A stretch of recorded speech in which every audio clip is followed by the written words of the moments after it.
तो दोस्तों इस वीडियो में आपको बताने वाला हूँ कि आप कुछ इस तरह का एडिटिंग कैसे कर सकते हैं। बेसिकली दोस्तों इसको पर्सपेक्टिव एंगल इफेक्ट कहते हैं। आपने कभी ना कभी पिक्सआर्ट यूज़ किया होगा तो उसमें एक ऑप्शन आता है जिसमें हम अपने फ़ोटो के पर्सपेक्टिव को चेंज कर सकते हैं, मतलब उसके एंगल को चेंज कर सकते हैं, लेफ़्ट राइट या फिर अप एंड डाउन। और सिंपली हम अपने काइनमास्टर में भी इसी तरह से यूज़ कर सकते हैं। और अगर हमने यूज़ किया तो वीडियो काफ़ी ज़्यादा अच्छी लगेगी, काफ़ी ज़्यादा कूल लगेगी। तो इस वीडियो में आपको यही बताने वाला कि आप काइनमास्टर में भी कैसे कर सकते हो अपने वीडियोस के लिए। तो वीडियो को पूरा लास्ट तक देखते रहना। तो आइए इस वीडियो को स्टार्ट करते हैं।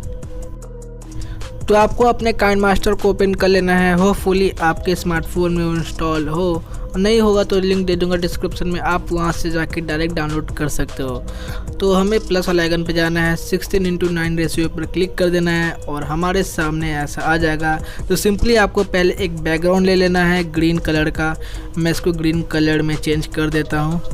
ये दोस्तों हमारे क्रोमा की के लिए काफ़ी ज़्यादा हेल्पफुल रहने वाला है। तो दोस्तों सिंपली मैंने एक बैकग्राउंड ले लिया। अब आपको अपने उस वीडियो को सिलेक्ट करना है जिसमें आपको ये पर्सपेक्टिव एंगल लाना है। तो आपको चले जाना है लेयर में, मीडिया में, और आपको अपने हिसाब से जो वीडियो के लिए आपको ये चीज़ करनी है वो वीडियो को आप सिलेक्ट कर सकते हो। तो मैं दोस्तों ये स्क्रीन रिकॉर्डिंग किया था तो मैं इसको सिलेक्ट कर लेता हूँ।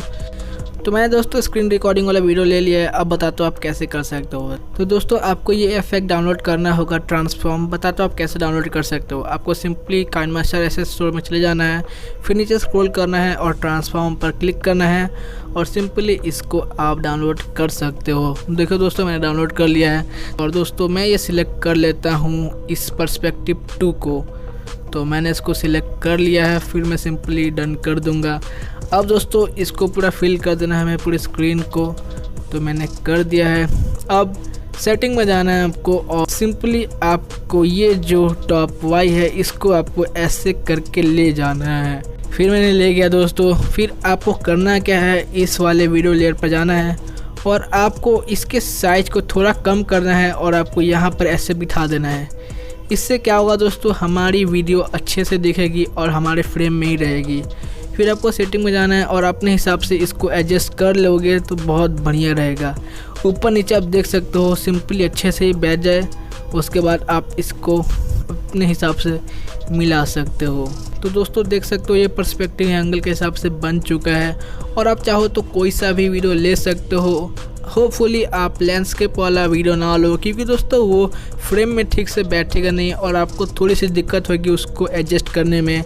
तो बेस्ट यही रहेगा दोस्तों, अगर आप पोर्ट्रेट वीडियो वाला लेते हो जैसे मैंने लिया है तो आपके लिए काफ़ी ज़्यादा सही रहेगा। तो अभी देख सकते हो दोस्तों ये थोड़े से लाइन ब्लैक वाले आ रहे हैं, तो मैं इसको एडजस्ट कर देता हूँ क्रॉप करके। तो दोस्तों आप देख सकते हो ये साइड से क्रॉप हो जा रहा है।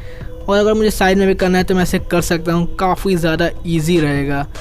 तो मैंने सिंपली दोस्तों इसको एडजस्ट कर दिया है और दोस्तों देखो कितना ज़्यादा कूल लग रहा है। तो एक्सपोर्ट हो जाने के बाद आप किसी भी वीडियो के ऊपर इसको यूज़ कर सकते हो क्रोमा की के मदद से। तो आप क्रोमा की ऑन कर दोगे तो इसके पीछे का ग्रीन बैकग्राउंड हट जाएगा। अब इसको दोस्तों मैं एडजस्ट कर देता हूँ। तो दोस्तों सिंपली आप इसको ऐसे क्लिक करके देख सकते हो मैंने इसमें इन एनिमेशन भी लगा दिया है, स्लाइड अप वाला, और आउट एनिमेशन भी लगा देता हूँ स्लाइड डाउन वाला। तो दोस्तों छोटी सी वीडियो थी, होप करता हूँ आपको वीडियो अच्छी लगी होगी। ऐसी वीडियो देखने के लिए आपको चैनल तो दोस्तों छोटी सी वीडियो थी, होप करता हूँ आपको वीडियो अच्छी लगी होगी। ऐसी वीडियो देखने के लिए मेरे चैनल को सब्सक्राइब कर देना। तो मिलते हैं अगली वीडियो में, तब तक के लिए बाय।